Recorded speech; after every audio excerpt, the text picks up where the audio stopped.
शरणागत पाप पर्वतम् गणयित्वा न तदीयसद्गुणम् अनुमाप्य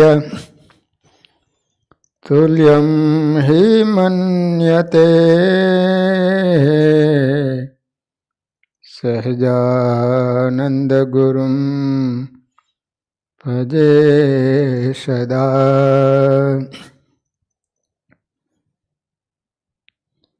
ओम अवतारिणे श्री स्वामिनारायणाय नमो नमः। श्री हरे कृष्णाय घनश्यामाय नीलकंठाय सरयुदासाय नमो नमः। बोलो स्वामिनारायण भगवाननी, श्री हरि कृष्ण महाराजनी, श्री नरनारायण देवनी, श्री लक्ष्मीनारायण देवनी जय। श्री रेवती बड़देव जी महाराजनी जय।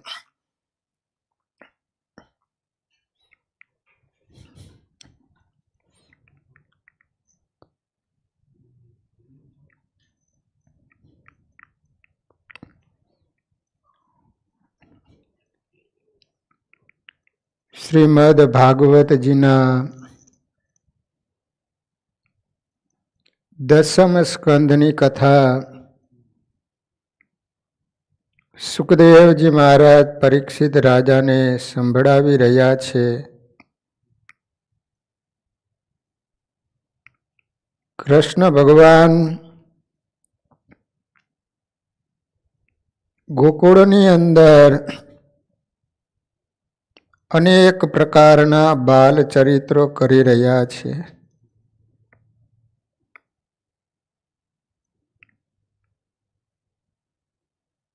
બાલ ઘાતીની પૂતના પ્રભુને મારવા માટે આવી છે, પણ કૃષ્ણ ભગવાને એને મારી પણ એનો ઉદ્ધાર કર્યો છે. અહીંયા વ્યાસ ભગવાન લખે છે કે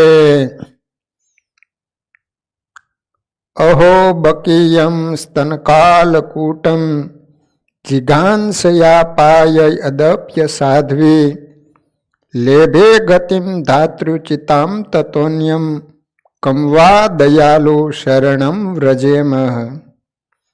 અહો, આશ્ચર્યની વાત છે કે દુષ્ટ પૂતનાએ જેને મારવાની ઈચ્છાથી સ્તન પર કાલકૂટ ઝેર લગાવ્યું ને ધવરાવ્યા, છતાંય માતા યશોદાને યોગ્ય સદગતિ પામી તો એમનાથી વધુ બીજા ક્યાં દયાળુને શરણે હું જઉં. મારવા માટે આવી હતી તો એમ કહે છે કે માતા યશોદા એને જે ગતિ મળે એ ગતિ ભગવાને પૂતનાને આપીશ. આવા દયાળુ ભગવાન છે. જે જીવ ભગવાનની પાસે આવે છે તો ભગવાન તેનું કલ્યાણ કરે છે.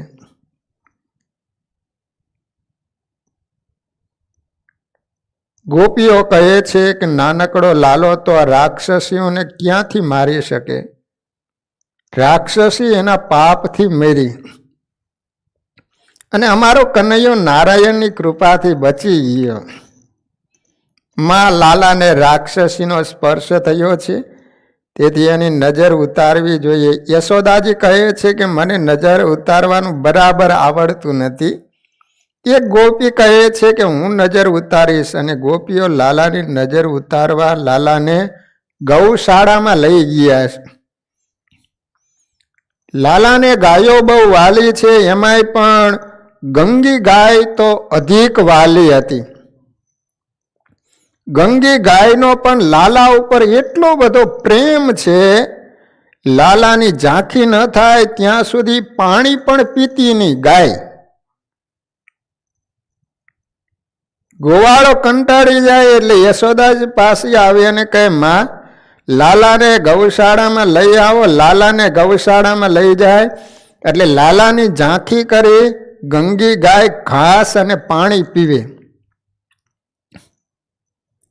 મનુષ્ય પણ કોઈ નિયમ રાખવો જોઈએ.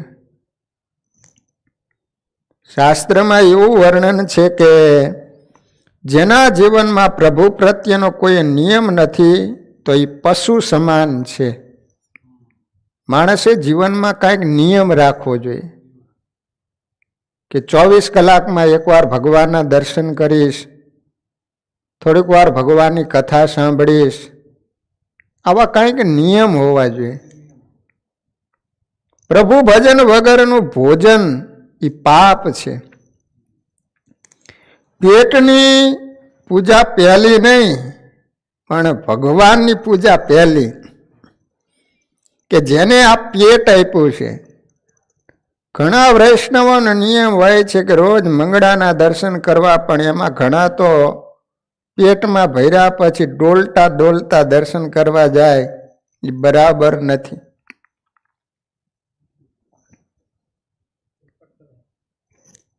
પેટમાં કાંઈ ન હોય તો સાત્વિક ભાવ જાગે છે.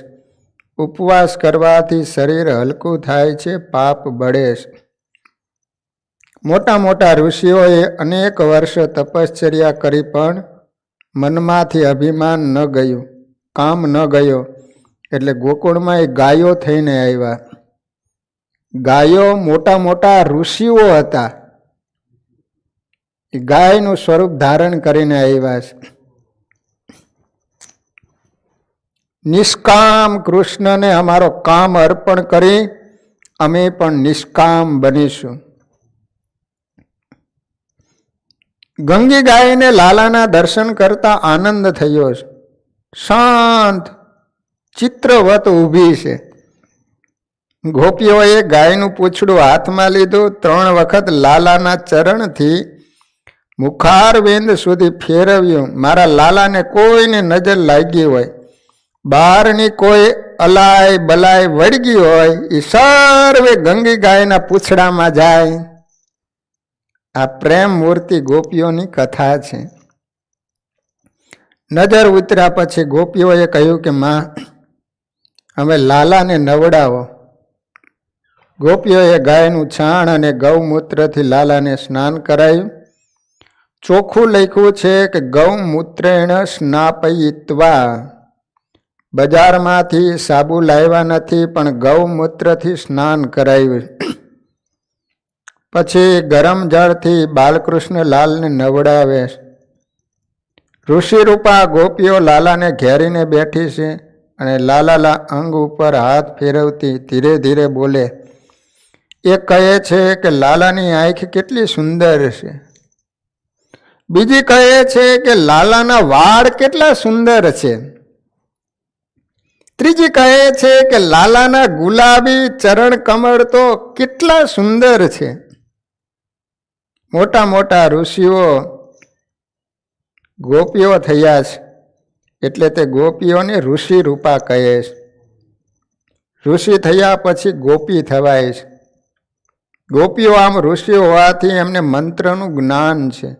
લાલાના શ્રી અંગ ઉપર હાથ ફેરવી ધીરે ધીરે તેઓ મંત્ર ઉચ્ચાર કરે છે. ગોપીઓ માધવરાયની સ્તુતિ કરવા લાગી.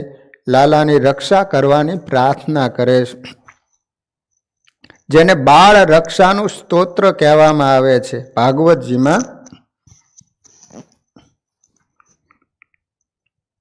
મથુરાથી નંદ બાબા સાંજે આવ્યા. ટેક્સ ભરવા માટે ગયા હતા ને. પૂતનાના શરીરને અગ્નિદાહ કરવામાં આવ્યો. પૂતનાના શરીરમાંથી ચંદનની સુવાસ નીકળે. પૂતનાને સદગતિ મળી છે. આ રીતે ભગવાને પૂતનાના 6 દોષો છે: કામ, ક્રોધ, લોભ, મોહ, મદ અને મત્સર. અને આ દોષો અજ્ઞાનથી આવે છે. પ્રભુના 6 ગુણો છે: ઐશ્વર્ય, વીર્ય, યશ, શ્રી, જ્ઞાન અને વૈરાગ્ય. ભગવાનના એક એક સદગુણને હૃદયમાં મનુષ્ય ઉતારે તો એક એક દોષ દૂર થાય છે. ભાગવતમાં બાળ લીલાઓ ઘણી વર્ણવી છે, પણ કોઈ બાળ લીલાની ફળશ્રુતિ નથી. પણ એક આ પૂતના ચરિત્રની ફળશ્રુતિ એટલે કહી છે કે મનુષ્ય એક અજ્ઞાનને, કામ વાસનાને ઓળખે તોય ઘણું છે. અજ્ઞાન દૂર થાય તો શ્રી ગોવિંદમાં પ્રીતિ થાય. પૂતના કોણ હતી? તો બલિરાજા અને વિંધ્યાવલીની પુત્રી ડોટર રત્નમાલા એ જ આ પૂતના બની હતી. બલિરાજાની દીકરી હતી.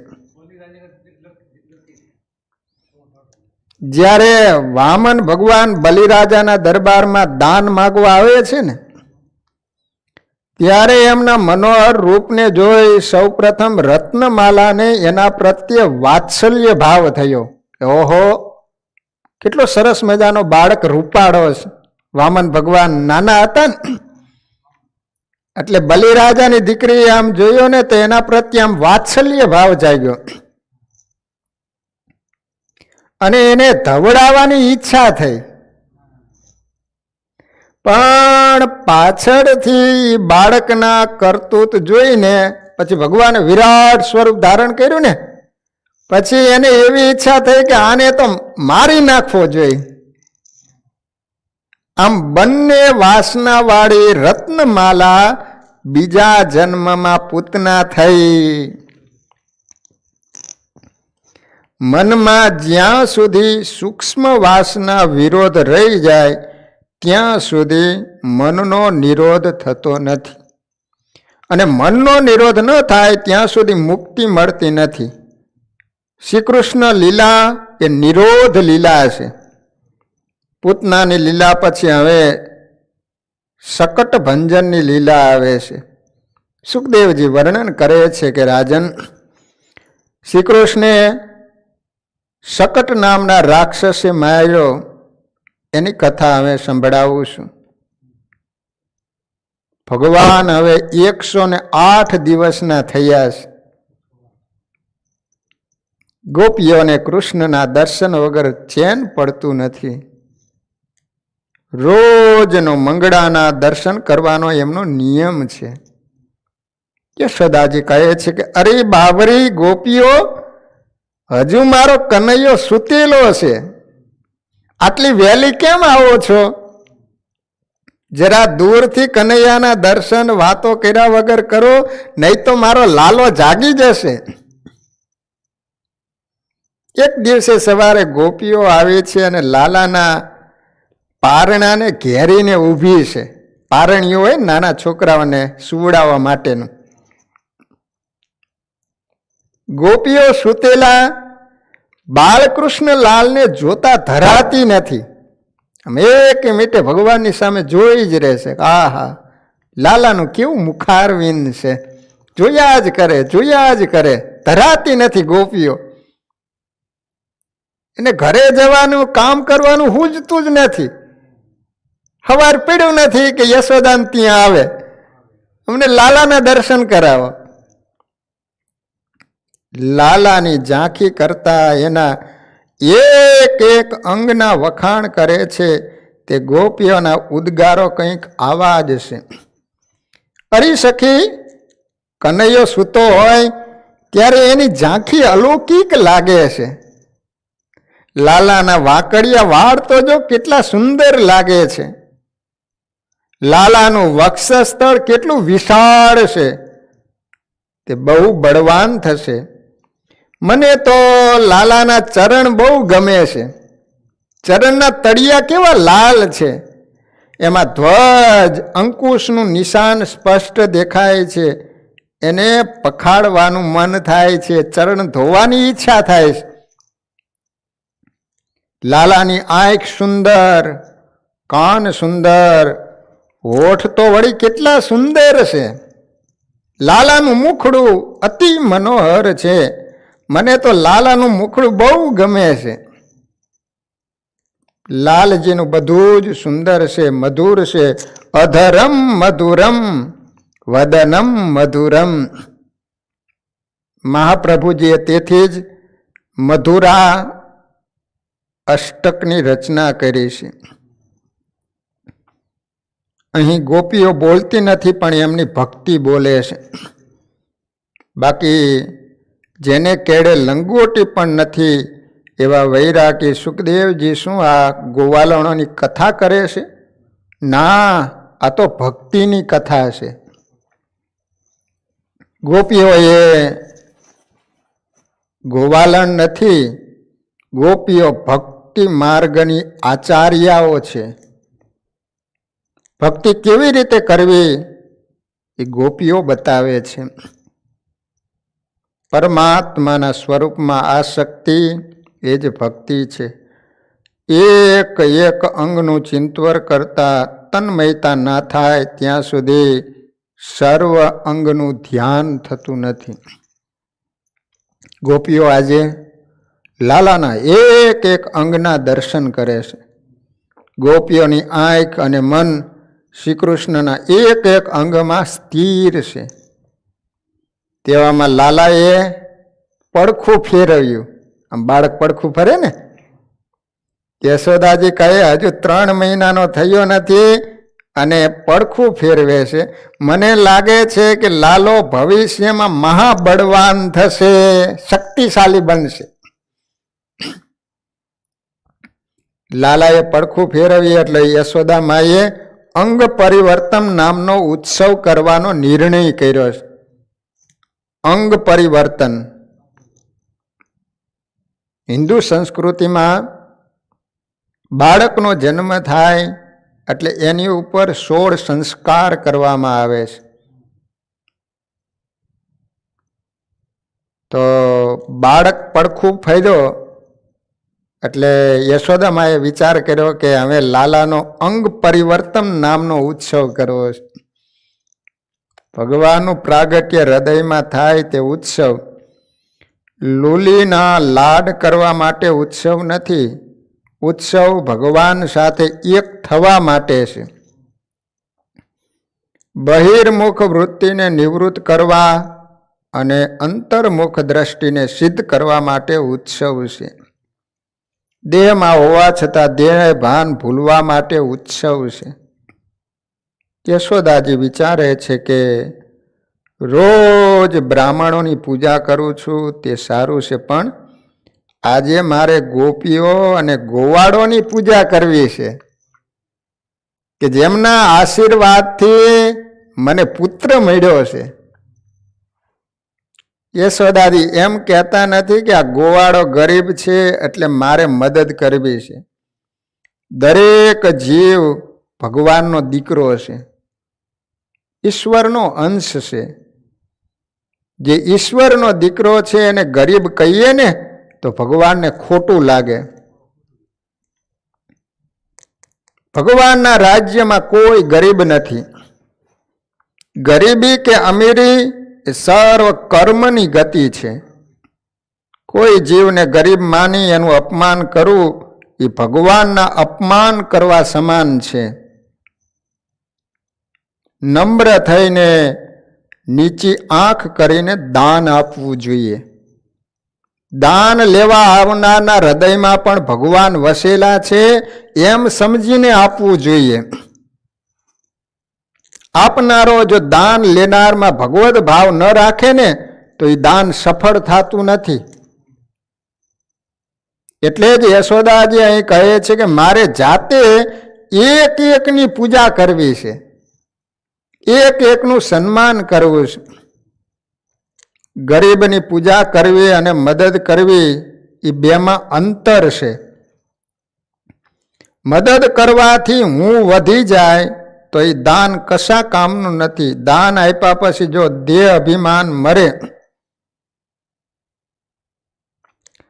દાન આપ્યા પછી જો અભિમાન મરે, દીનતા આવે, તો દાન સફળ થાય છે.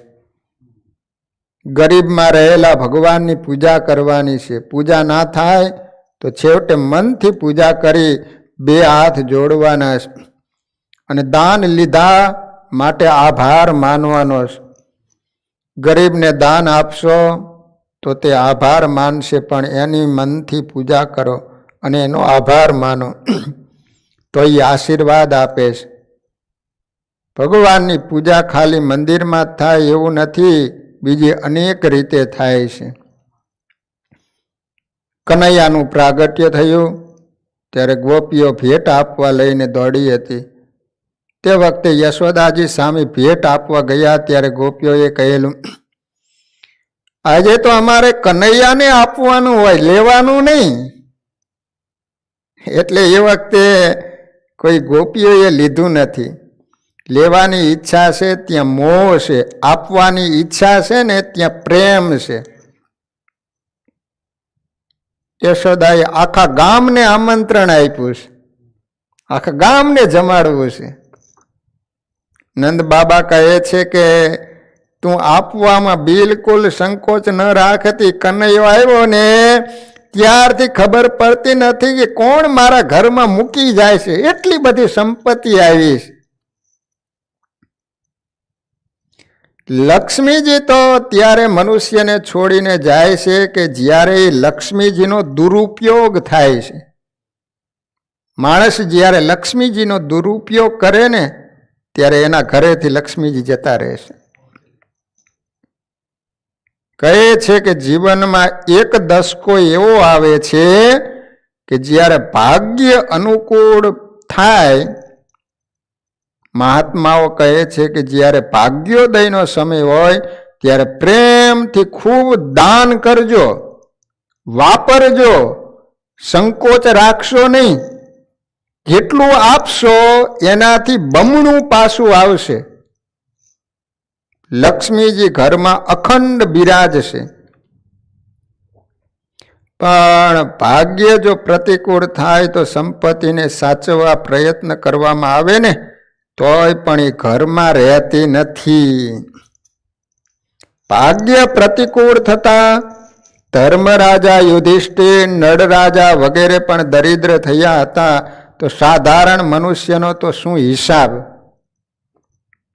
જેટલું હાથે વાપર્યું હોય એ સાથે આવશે. શાસ્ત્રો કહે છે કે છોકરાઓ માટે બહુ રાખવું નહીં. છોકરો લાયક હશે તો કમાઈ લેશે અને નાલાયક હશે ને તો પુત્ર માટે ગમે એટલું રાખો પણ એક દિવસ જરૂર દેવાળું કાઢશે. આજે ભાગ્ય અનુકૂળ છે. યશોદાજી ખૂબ દાન કરે છે, બહુ દાન આપે છે. યશોદાજી વિચાર કરે છે કે આ કનૈયો સૂઈ જાય તો મારાથી બધાયનું સન્માન થઈ શકે. લાલાએ વિચાર્યું માની ઈચ્છા છે તો હું સૂઈ જાઉં. યશોદાજી વિચારે છે કે હું જ્યારે કહું ત્યારે સૂઈ જાય છે અને જાગ કહું ત્યારે જાગે છે.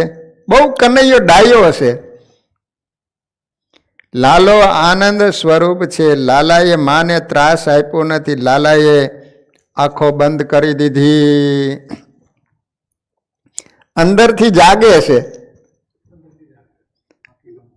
લાલાને નાટક કરતા બહુ આવડે છે, એટલે તો એનું નામ નટવર પડ્યું છે. નટવર. માતાને બતાવે છે કે સૂઈ ગયા છે. શ્રી કૃષ્ણ સૂઈ જાય ને તો જગતમાં જાગતો કોણ રહેશે? કૃષ્ણ સૂવે છે કે જાગે છે એ બાબતમાં શાંકર ભાષ્યમાં લખ્યું છે કે ભગવાન નિષ્ક્રિય છે પણ માયાના કારણે તેનામાં ક્રિયાનો આરોપ થાય છે. ઉદાહરણથી જોઈએ તો ગાડી મુંબઈ સ્ટેશને આવે એટલે લોકો કહે છે કે મુંબઈ આવ્યું. પણ વિચાર કરવાથી ખબર પડે છે કે મુંબઈ આવ્યું નથી કે મુંબઈ ગયું નથી. ભગવાન ક્રિયા કર્મ કરતા નથી, લીલા કરે છે. લીલામાં સ્વાર્થ ન હોવાથી લીલા આનંદરૂપ છે. માણસ જે ક્રિયા કરે છે એની પાછળ સ્વાર્થ હોય છે. ભગવાન જે ક્રિયા કરે છે એમાં કોઈ પણ પ્રકારનો સ્વાર્થ નથી હોતો, એટલા માટે એને લીલા કહેવામાં આવે છે.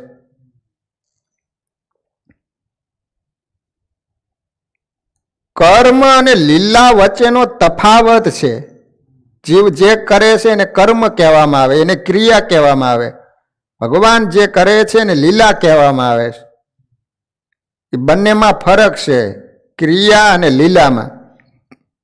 જે ક્રિયાની પાછળ કર્તૃત્વનું અભિમાન છે, પોતે સુખી થવાની ભાવના છે, તે ક્રિયા, જીવની બધી ક્રિયા.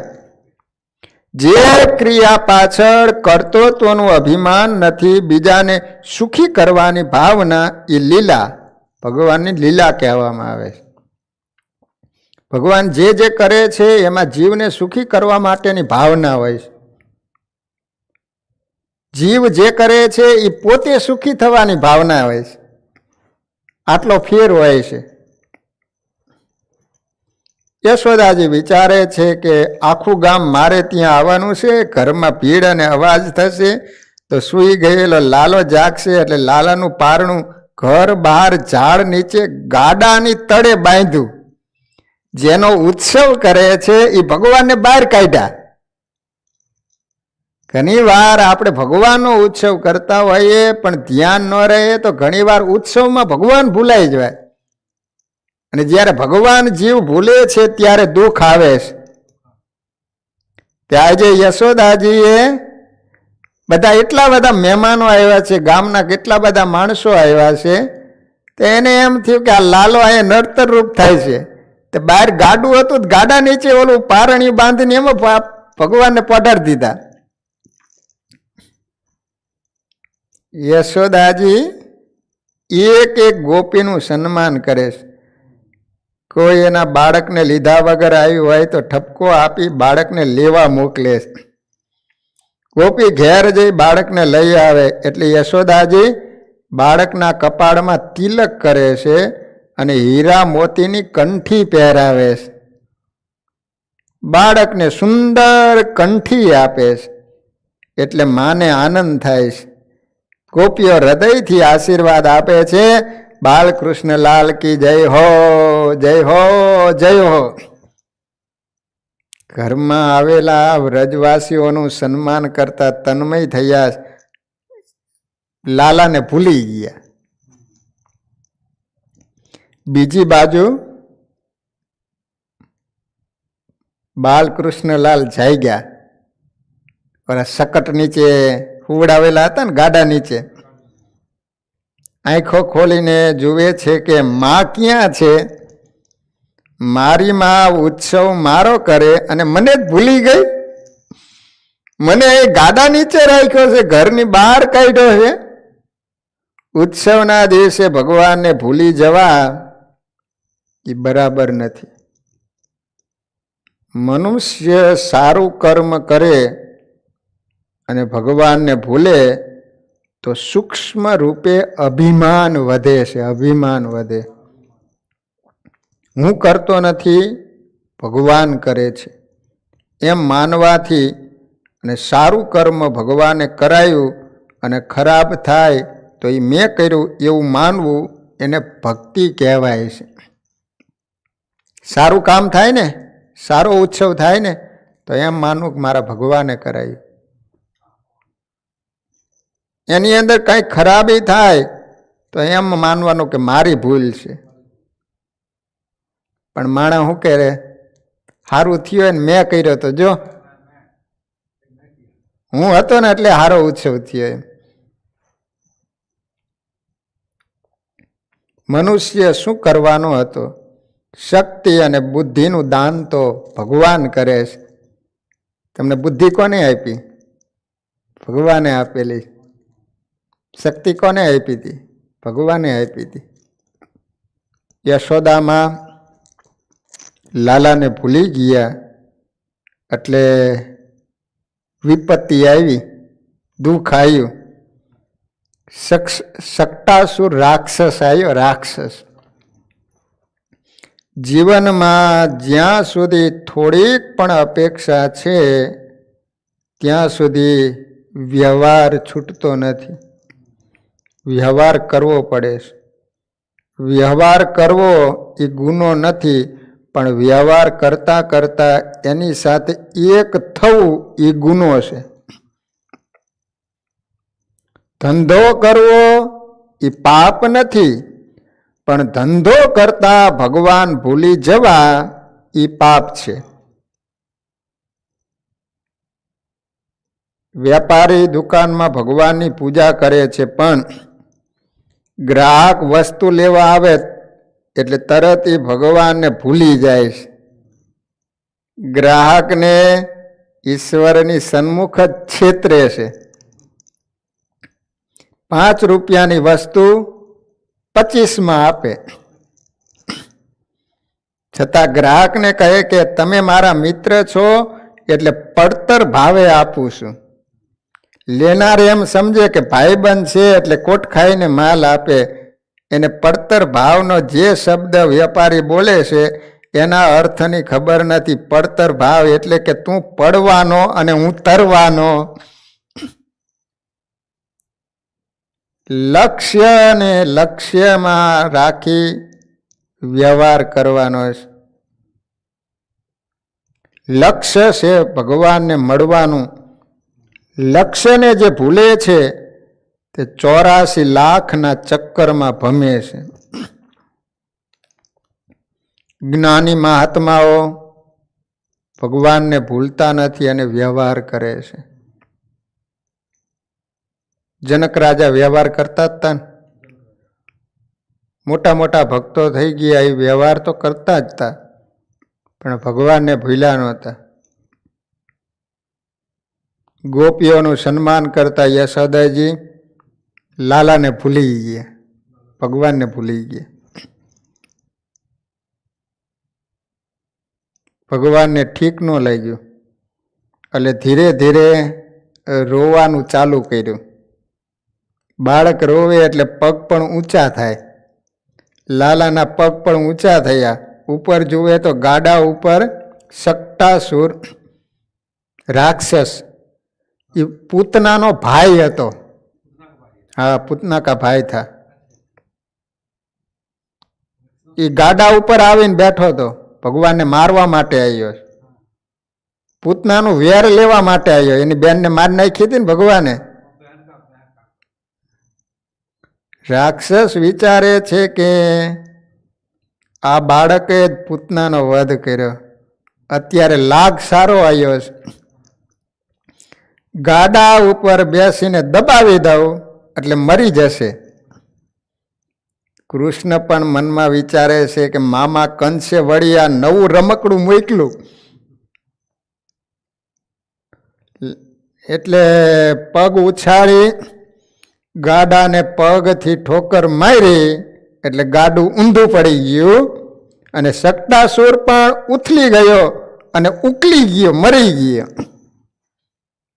આ ભાણો એવો છે કે મામાના બધા રમકડા તોડી નાખે. યશોદાજી અને ગોપીઓ દોડતા દોડતા આવ્યા. એ લાલાને એકદમ ઉઠાવી લીધો. બધા વિચારે છે કે આ ગાડું ઊંધું કેવી રીતે થયું. સારું થયું કે લાલો બચી ગયો. ત્યાં રમતા બાળકો કહે છે કે માં લાલો રડતો હતો અને એને પગ લાંબા કરીને આ ગાડું ઊંધું પાડ્યું અને આ રાક્ષસને માર્યો છે. યશોદાજી માનવા તૈયાર નથી. 3 મહિનાનો લાલો ગાડાને ઊંધું કેવી રીતે પાડી શકે. કનૈયાને મારવા સટ્ટાસુર આવ્યો, પણ પોતે જ હરીને શરણ થયો.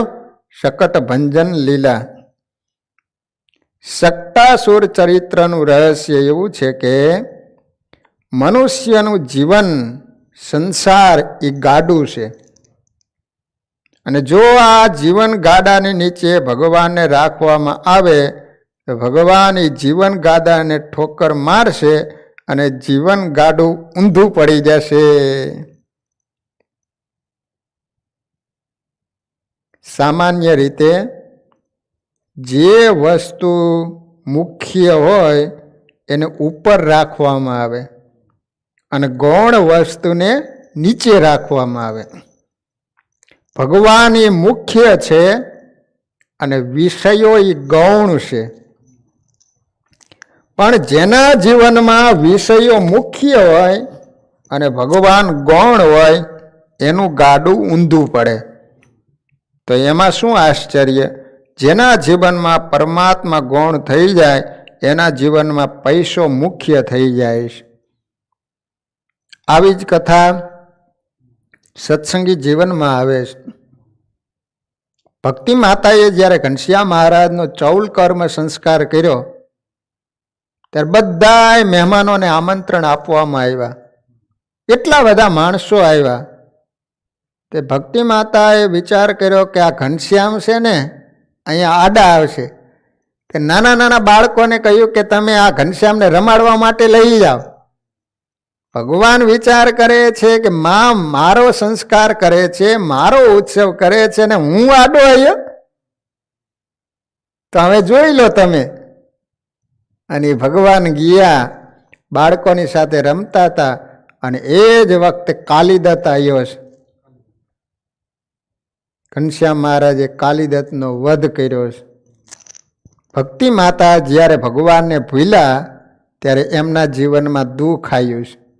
અને ભાગવતજી એમ કહે છે કે યશોદાજી જ્યારે ભગવાનને ભૂલ્યા ત્યારે દુઃખ આવ્યું. જીવ જ્યારે ભગવાનને ભૂલે છે ત્યારે યાદ રાખજો કે દુઃખ આવશે. જે ભગવાનને મુખ્ય રાખે છે એ દુઃખ આવતું નથી.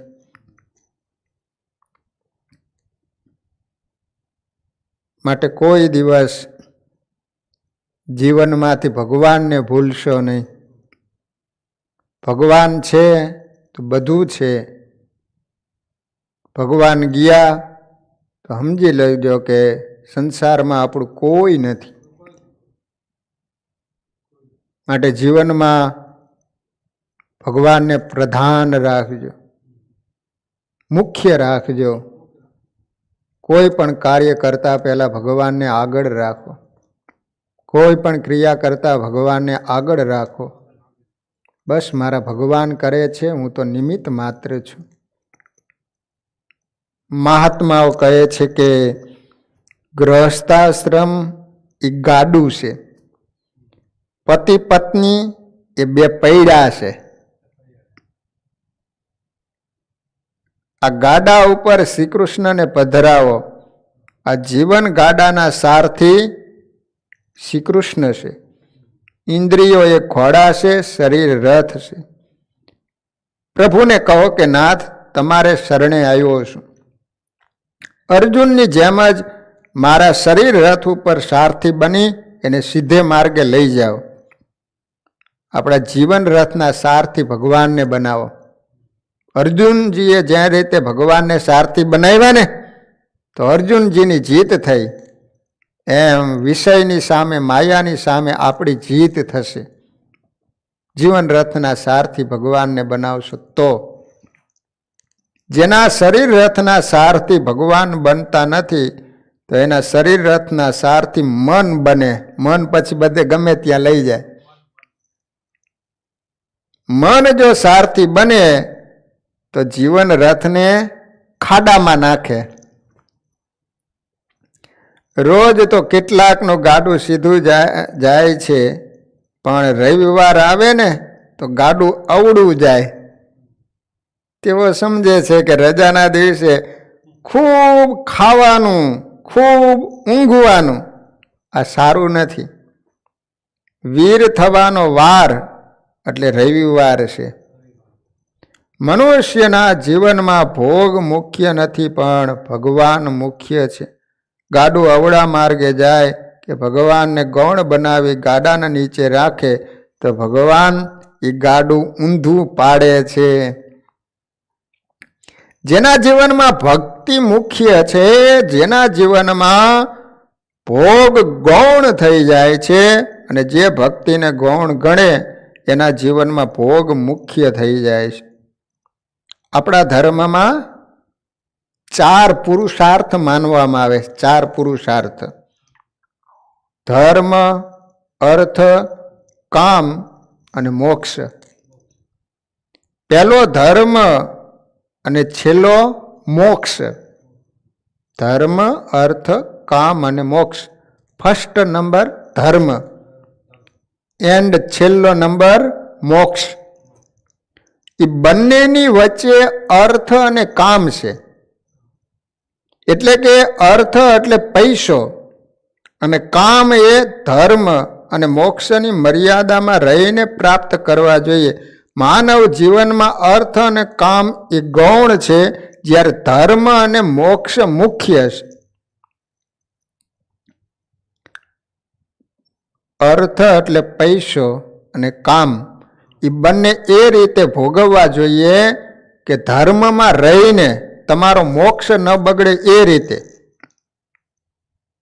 અને આ ધર્મ અને મોક્ષ જે મુખ્ય છે એ ગૌણ બને તો ગાડું અધોગતિ રૂપ ખાડામાં જાય.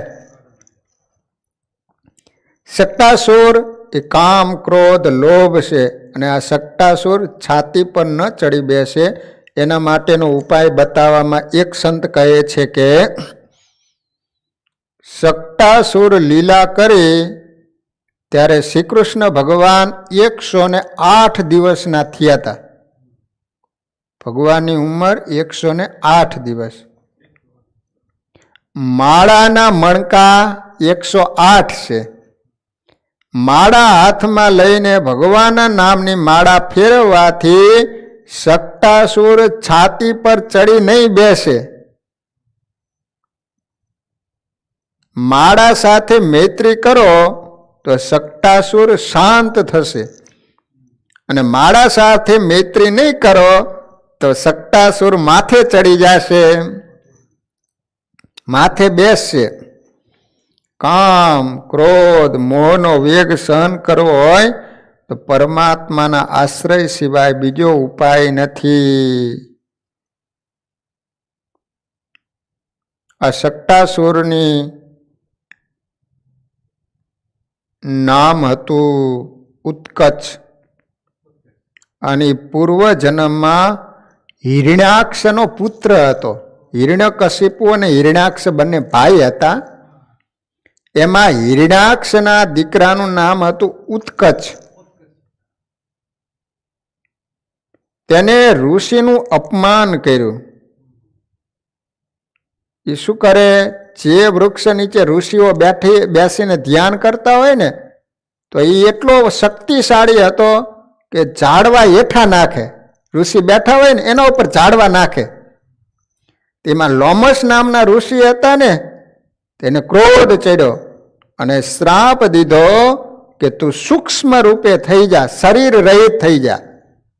એટલે એ જ ઉત્કચ નામનો જે હિરણાક્ષનો દીકરો હતો એ જ સટ્ટાસુર બન્યો. પછી ઉત્કચે માફી માંગી એટલે ઋષિએ કહ્યું કે શ્રી કૃષ્ણના ચરણનો સ્પર્શ થશે એટલે તારો ઉદ્ધાર થશે. ઋષિએ શ્રાપ આપ્યો ને, પછી ઉત્કચે ઋષિના પગ પકડીને માફી માંગી, મારી ભૂલ થઈ ગઈ, આપ મને ક્ષમા કરો.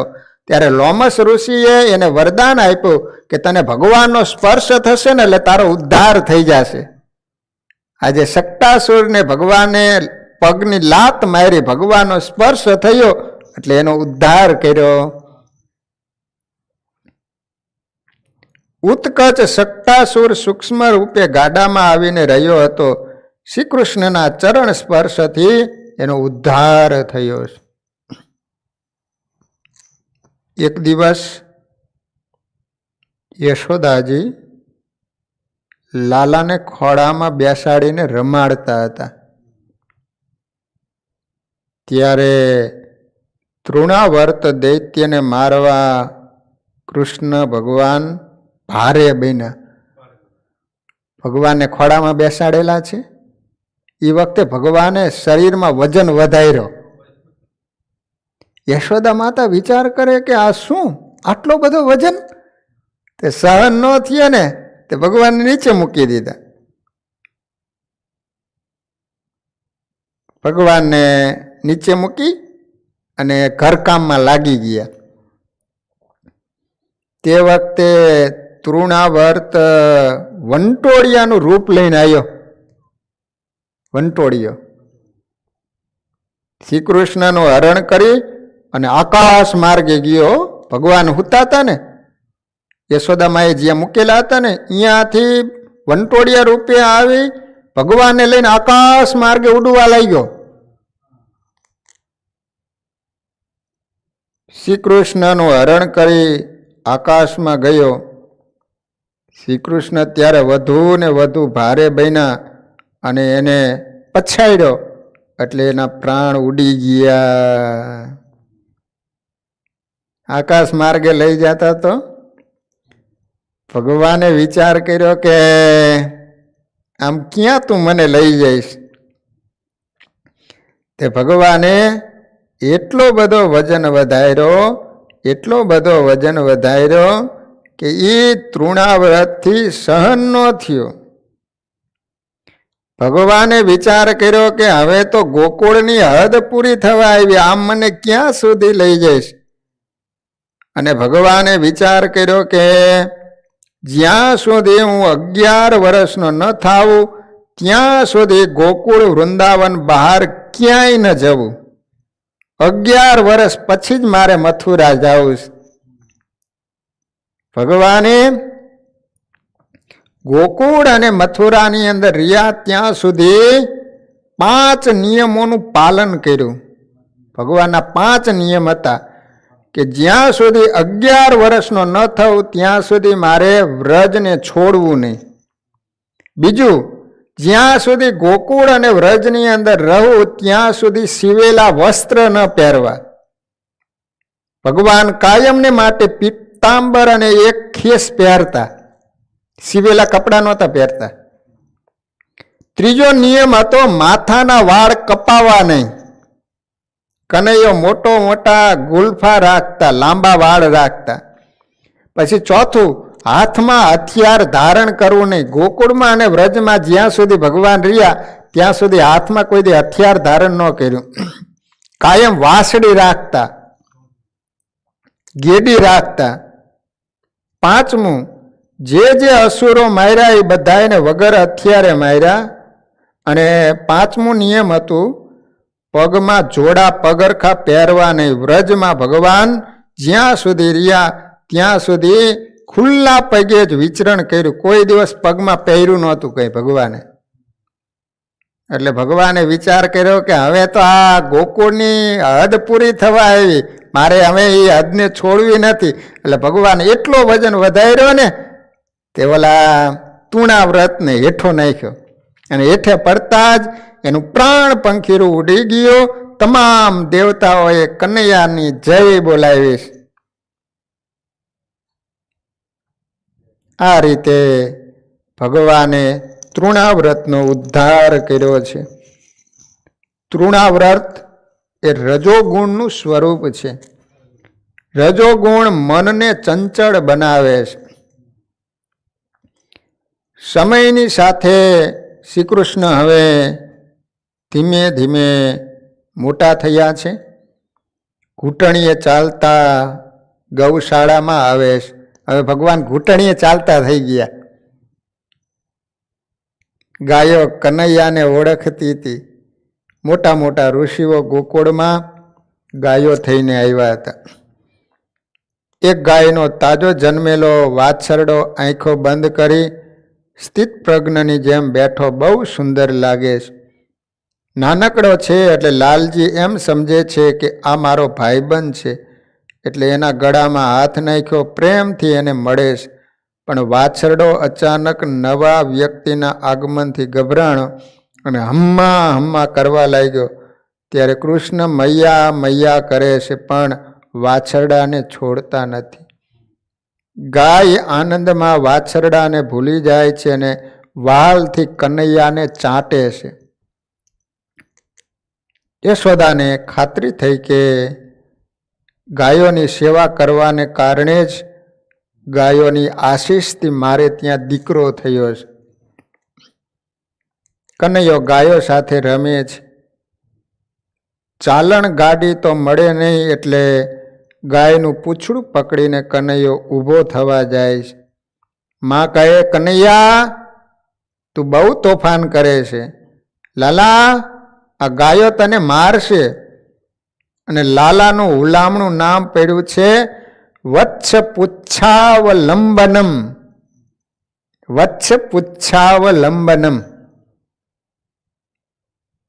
એક વખત યશોદાજી લાલાને સ્તનપાન કરાવી રહ્યા હતા. લાલાનું મુખ નિહાળી રહ્યા હતા. માનો પ્રેમ હોય એટલે લાલજી વધુ વખત સ્તનપાન કરે તો માને ઘણી વખત ચિંતા થાય કે મારા લાલાને અપચો ન થાય.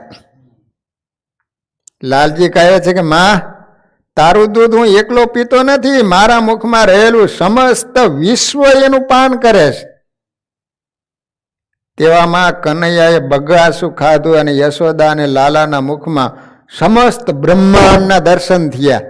ભગવાને આ મુખ પોળું કરીને બગાસું ખાધું, આખું બ્રહ્માંડ દેખાણું. ભગવાને સુદામાને અખૂટ સંપત્તિ આપી ત્યારે યમરાજાને દુઃખ થયું અને ભગવાને કહ્યું કે સુદામાના નસીબમાં દારિદ્ર્યનો યોગ, તેના ભાગ્યમાં શ્રીક્ષયે લખ્યું, આપે સુદામાને આટલું ઐશ્વર્ય આપ્યું યોગ્ય નથી, તેથી કર્મ મર્યાદા રહેશે નહીં, અમે કર્મ પ્રમાણે સુખ દુઃખ આપીએ જ. ત્યારે પ્રભુ યમરાજાને કહ્યું, હું વેદની કર્મ મર્યાદા તોડતો નથી, જે મને જમાડે એ સમસ્ત બ્રહ્માંડને જમાડે છે. મુઠ્ઠી પૌવા આપી સુદામાએ મને જમાડ્યો છે, જે શ્રી કૃષ્ણને જમાડે એ સારા બ્રહ્માંડને જમાડે છે અને એના નામે એટલું પુણ્ય જમા થાય છે.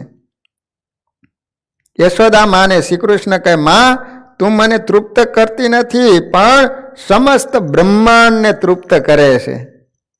આ રીતે લાલાએ પોતાની માને મુખની અંદર બ્રહ્માંડનું દર્શન કરાયું છે અને બતાવ્યું છે કે હું એકલો દૂધ નથી પીતો, આખું બ્રહ્માંડ તૃપ્ત થાય છે, માટે તું ચિંતા કરમાં કે મને અપોચો થઈ જાય છે એમ. એટલે આ રીતે ભગવાન ગોકુળની અંદર અનેક દિવ્ય લીલા ચરિત્રો કરી અને બધાને ખૂબ આનંદ આપી રહ્યા છે. તો લાલાની બીજી લીલાઓ આપણે કાલે શ્રવણ કરીશું. અહીંયા કથાનો સમય પૂરો. હરિસ્મરણ સાથે કથાને વિરામ. શ્રીપતિમ શ્રીધરમ સર્વદેવેશ્વરમ ભક્તિધરમ આત્મજમ વાસુદેવમ હરિ માધવમ કેશવમ કામદમ કારણમ સ્વામિનારાયણમ નીલકંઠમ ભજે. સહજાન મહારાજની જય. સ્વામિનારાયણ સ્વામિનારાયણ સ્વામિનારાયણ સ્વામિનારાયણ સ્વામિનારાયણ.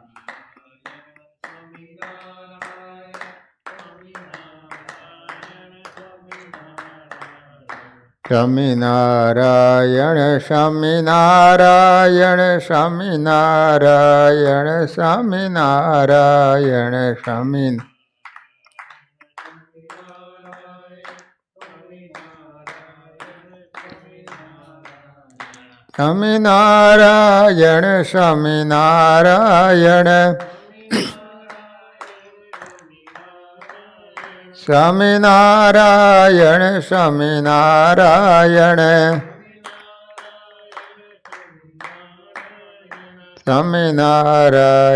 સ્વામિનારાયણ. સ્વામિનારાયણ સ્વામિનારાયણ સ્વામિનારાયણ સ્વામિનારાયણ સ્વામિનારાયણ સ્વામિનારાયણ સ્વામિનારાયણ સ્વામિનારાયણ સ્વામિનારાયણ સ્વામિનારાયણ સ્વામિનારાયણ સ્વામિનારાયણ સ્વામિનારાયણ.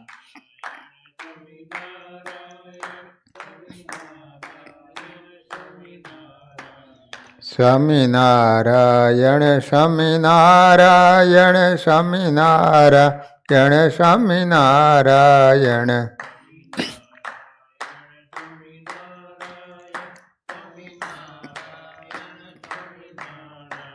સ્વામિનારાયણ સ્વામિનારાયણ સ્વામિનારાયણ સ્વામિનારાયણ સ્વામિનારાયણ સ્વામિનારાયણ